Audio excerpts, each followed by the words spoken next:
अमरावती शहरात IPL सामन्यांवर online सट्टा लावणाऱ्यांवर पोलिसांचा मोठा धडक कारवाईचा बडगा।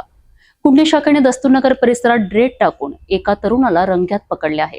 मोबाईलच्या माध्यमातून चालत होता सट्ट्याचा खेळ आणि तब्बल 40,000चा मुद्देमाल जप्त। अमरावती शहरात IPL सामन्यांवर सुरू असलेल्या ऑनलाईन बेटिंग विरोधात पोलिसांनी कडक कारवाई सुरू केली आहे। पोलीस आयुक्त राकेश ओला यांच्या आदेशानुसार गुन्हे शाखेच्या पथकाने ही कारवाई केली। गुप्त माहितीच्या आधारे दस्तूरनगर येथील मनपा उद्योगासमोर छापा टाकण्यात आला। यावेळी गिरीश उर्फ प्रिन्स ददलानी हा तरुण मोबाईलच्या सहाय्याने ऑनलाईन सट्टा चालवत असल्याचे उघड झाले। दिल्ली कॅपिटल्स विरुद्ध गुजरात टायटन्स या IPL सामन्यावर तो बेटिंग घेत होता। त्याच्या मोबाईलमध्ये ऑस्टिन 777 नावाचे बेकायदेशीर ॲप आढळून आले।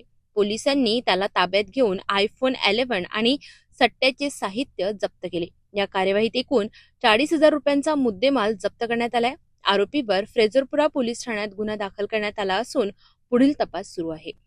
IPLच्या पार्श्वभूमीवर शहरात सुरू असलेल्या ऑनलाईन सट्ट्यावर पोलिसांनी मोठा आळा घालण्यास सुरुवात केली आहे।